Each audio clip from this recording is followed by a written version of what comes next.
Hello दोस्तों। Hello बच्चों। तो कैसे हो आप सब।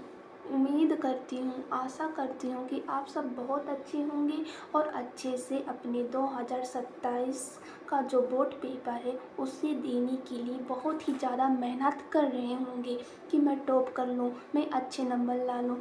सबको अच्छा नंबर लाना है तो सबको अच्छा मेहनत भी करना पड़ेगा। इसीलिए आपको मेहनत कराने के लिए एक टीचर आई है पुष्पियों पादम में लैंगिक प्रजनन अच्छे से पढ़ाने के लिए। आपको समझ में आ जाना चाहिए कि यह क्या कहना चाहती है, मतलब क्या है पुष्पियों। पुष्प माने है जो हमारे आस पास इतने ज़्यादा अनोखे आप सबने भी अपने घर पे लगाए होंगे, इतना ज़्यादा सुंदर रंग बिरंगा फूल पौधे। तो आप सब खुद सोचो कि इसके अंदर क्या होता है, कैसे फूल बन जाता है, कैसे अच्छे से खिल जाता है। तो आज हम पुष्प की आंतरिक संरचना के बारे में पढ़ेंगे। तो पुष्प की हम पहले संरचना बनाते हैं कि पुष्प कैसा होता है, तो उसके बाद में स्टार्ट करते हैं पुष्पों की संरचना। पुष्पीय पादपों की संरचना जो कि बहुत ही इम्पोर्टेंट है क्लास यूपी बोर्ड वालों के लिए, क्लास 12 वालों के लिए। इसमें से हर साल कोई ना कोई महत्वपूर्ण क्वेश्चन पूछ ही लेता है जो कि बहुत ही इम्पोर्टेंट है। इसमें से कुछ ना कुछ हमेशा आता ही रहता है और बच्चे अक्सर मतलब अच्छे नंबर लाते हैं बायोलॉजी में। सभी लोग बायोलॉजी में सब अच्छे होते हैं। उसके बाद में और अच्छा बनाने के लिए हम आपके साथ हैं और हम आज आपको पढ़ा रहे हैं कि पुष्प की संरचना कैसे अच्छा और बन सकती है। तो मतलब पहले हम बनाते हैं कि कैसे पुष्पीय पादप की संरचना होती है। यह एक होता है पुष्प अच्छे, और उसके बाद में यहाँ पर एक ऐसे होता है जिसे पुष्प आसन कहते हैं। इसी पे फूल लगे हुए होते हैं, अच्छे से खिले हुए होते हैं। और इसके बाद में यहाँ पर कुछ दले होते हैं, कुछ बाह्य दल होता है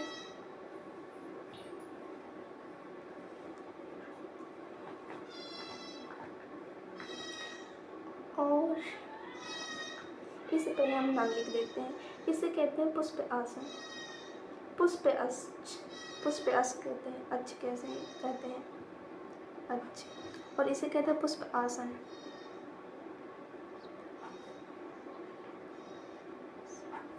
और इसे कहते हैं बाह्य दल,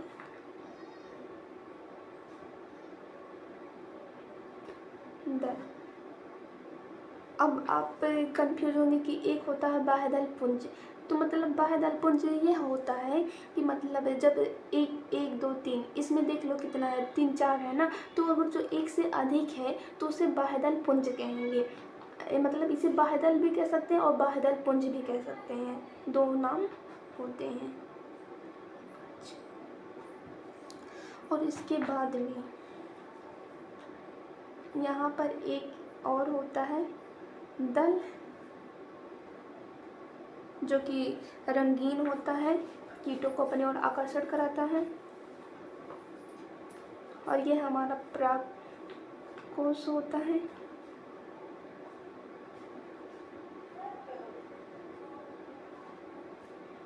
और इसके बाद में यहीं पे हमारा अंडाशय होता है इस तरीके से।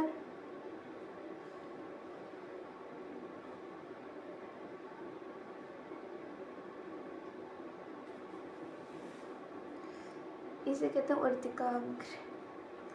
मतलब आप पहले इतना समझो कि यह वाला जो हिस्सा होता है बीच वाला, इसे कहते हैं इस तरीके से। और इसे कहते हैं परागकोश, पुंकेसर। तो मतलब क्या है, पुष्पीय पादप में 4 प्रकार के अंग होते हैं। तो हमें चारों प्रकार के अंगों का अवलोकन करती हूँ, जो कि मतलब ये ज़्यादा इतना इम्पोर्टेंट नहीं, इसे इतना ज़्यादा नहीं डीपली पढ़ाते हैं। इसे कहते हैं पुष्पच्छ, इसे कहते हैं पुष्प आसन। मतलब इतना ज़्यादा डीपली नहीं पढ़ाते हैं कि आपको मतलब लिखे तो हैं। तो मतलब पुष्प में 4 प्रकार होते हैं। पुष्प में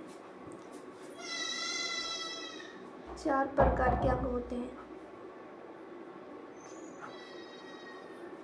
अंग होते हैं जैसा हमारा शरीर न जाने कितने अंगों से मिलकर बना है, उसी प्रकार पुष्पों में भी बहुत से अनेक अंग होते हैं जिनसे मिलकर पुष्प का हर एक पत्ती कली सब कुछ बना हुआ होता है।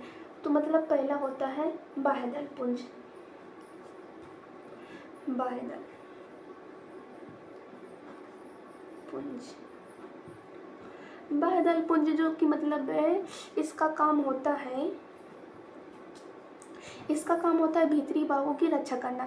जैसे कि मतलब घर के बाहर कोई मतलब एक गेट लगा देते हैं कि कोई चोर डाकू ना आ नहीं पाए और हमारे भीतरी घर में जो जितना हमारा वस्तु है सेफ रहे, सुरक्षित रहे, किसी प्रकार का कोई चोर ना लूट नहीं पाए। तो इसी प्रकार ये बाह्यदल भी होता है जो कि भीतरी भागों की रक्षा करता है। कोई कीड़ा मकोड़ा उन्हें मतलब है कोई किसी प्रकार का हानि नहीं पहुंचा सकता है, खाओ के मतलब उन्हें खराब नष्ट नहीं कर सकता है। तो यह मतलब भीतरी भावों की रक्षा करता है। इसका काम होता है भीतरी भावों की रक्षा करना। बाह्यदल पुंज भीतरी भागों की रक्षा करता है।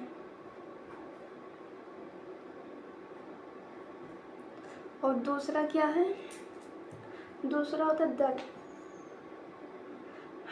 दल एक होता है दल पुंज।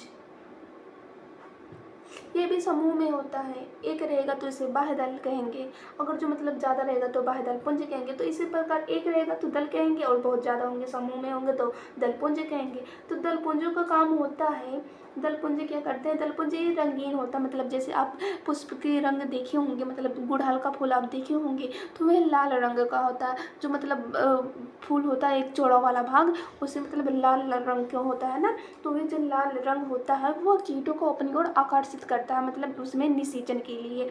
और मतलब ये आगे चल के हम बताएंगे कि किस लिए आकर्षित करता है, आप सबको समझ में आ जाएगा। तो दलपुंज क्या करता है? यह रंगीन होता है यह मतलब कीटों को अपनी ओर आकर्षित करता है। यह जंतुओं को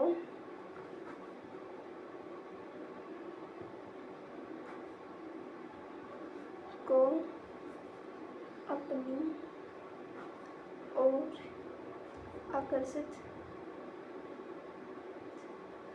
करता है।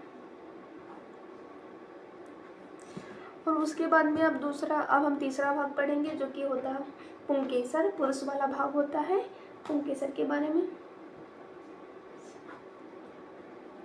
पुंकेसर में क्या होता है? पुंकेसर दो प्रकार के होते हैं।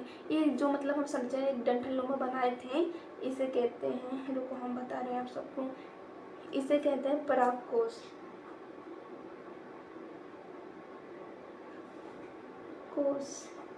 और इसे कहते हैं पुतंतु या तंतु भी कहते हैं इसे। आप दोनों नाम याद रखना, मतलब दोनों के नाम पे पूछ सकता है तो कंफ्यूज ना होइएगा। इसे कहते हैं परागकोश, इसे कहते हैं पुतंतु। ये मतलब क्या करता है? परागकण का निर्माण करता है, जो कि यहाँ से परागकण वर्तिका मतलब इस पे जाता है अंडाशय में जाता है, तब निषेचन होता है, उसके बाद में अंडाशय बनता है, फल बनता है, यही सब होता है।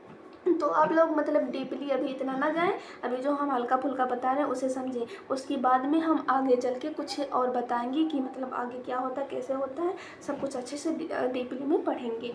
तो पुंकेसर का काम क्या होता है? पुंकेसर मतलब है दो प्रकार के होता है, एक परागकोश जिसमें परागकण का निर्माण होता है, और तंतु जो मतलब इसे खड़ा रखता है, बचाता है, मतलब गिरने नहीं देता है।